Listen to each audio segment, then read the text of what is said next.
माधवी ने टैक्सी रुकवाई और किराया चुकाकर उतर गई।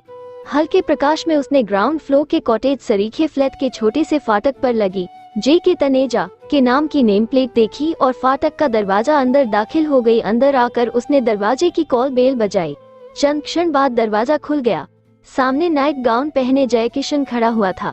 पीछे हटता हुआ वो मुस्कुराकर बोला, आओ आओ, मैं तुम्हारी ही प्रतीक्षा कर रहा था। माधवी अंदर दाखिल हो गई और जयकिशन ने दरवाजा बंद कर दिया और माधवी की ओर मुड़ा। माधवी कॉटेज का निरीक्षण कर रही थी जो किसी राजा महाराजा के ड्राइंग रूम से कम नहीं था, मगर वहाँ जयकिशन के अलावा कोई और दिखाई नहीं दे रहा था।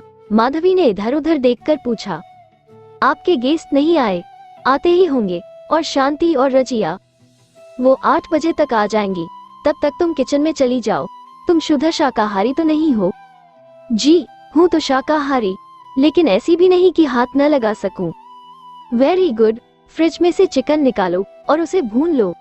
माधवी किचन में चली आई जो चारों से बंद था। Cooking gas, fridge, crockery, cutlery और दूसरा सामान मौजूद था, लेकिन फ्रिज में एक ही चिकन था और ऐसा भी नहीं लगता था कि कुछ अधिक लोगों के खाने या नाश्ते का प्रबंध हो। पहली बार माधवी का माथा ठनका। चंद क्षण तक वो सोचती रही, फिर धीरे से फ्रिज बंद करके बाहर आ गई। वो दबे पांव आई थी, इसलिए जयकिशन को पता भी न लग सका। वो एक हाथ में हविस्की का गिलास लिए दूसरे हाथ से रिसीवर कान से लगाए धीरे धीरे बातें कर रहा था। कौन? मार्गरेट? हाँ, वो पहुंच गई है। किचन में चिकन तैयार कर रही है। हाँ, इस हफ्ते के लिए माधवी से बढ़कर सुंदर कोई उपहार नहीं मिलेगा, इसलिए मैं आज ही उसका उद्घाटन कर रहा हूँ ताकि उसकी झिझक दूर हो जाए।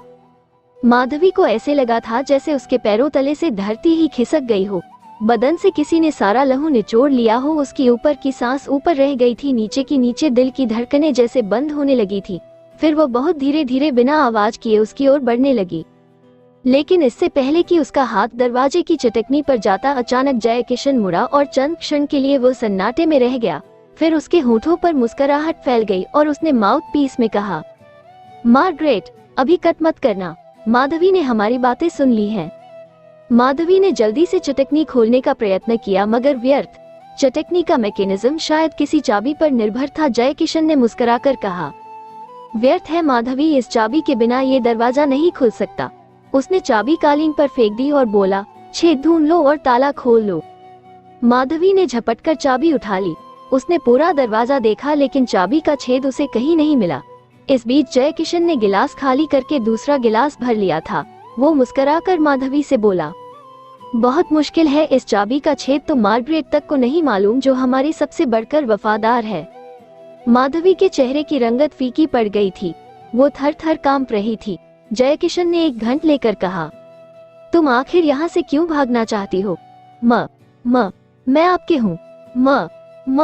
मुझे जाने दीजिए।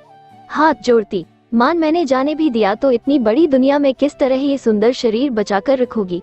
फल चाहे कितने ही ऊंचे पेड़ पर क्यों न हो, किसी न किसी के होंठ और हाथ तो उस तक पहुंच ही जाते हैं। नहीं नहीं, भगवान के लिए मुझे जाने दीजिए। किस भगवान के लिए? उस भगवान के लिए जिसने तुम्हारे पिता को तुमसे छीन लिया, तुम्हारे पति को तुमसे छीन लिया, और अब अगर तुम यहाँ से भाग जाओगी तो तुम्हारा बच्चा भी, जो तुम्हारे पति की आखिरी निशानी है, सदा के लिए छिन जाएगा। नहीं, हमने इसी कारण डिस्कनेक्ट नहीं किया। इधर तुम दरवाजे से बाहर कदम रखोगी, उधर मार्गरेट तुम्हारे बच्चे के गले में डोरी का फंडा डालकर उसे एक गटर में फेंक देगी। माधवी सन्नाटे में रह गई। उसकी कल्पना में उसका नन्हा मुन्ना बच्चा घूम गया। उसे ऐसा लगा था जैसे जयकिशन ने उसका दिल नोचकर सीने से निकाल लिया हो। जयकिशन ने मुस्कुराकर बोलो, क्या तुम बच्चे को खोने के बाद अपने आप को बचा सकोगी? अरे, इस धरती पर जन्म लेने वाली सड़ी बुसी लड़की भी अपने शरीर को बचाकर नहीं रख सकती, और तुम तो बहुत सुंदर हो।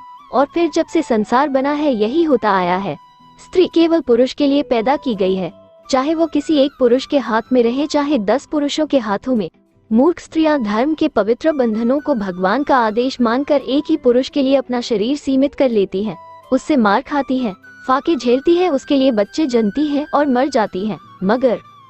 मगर बुद्धिमान स्त्रियां अपने स्त्री होने का भरपूर लाभ उठाती हैं, जैसे हमारे हॉस्टल में रहने वाली लड़कियां। कोई तो दर्जन भर फैमिली को पाल रही है, फिर भी 20-25 हजार का बैंक बैलेंस तो जरूर रखती है, क्योंकि वो अपने शरीर और अपनी जवानी का उचित प्रयोग करती है।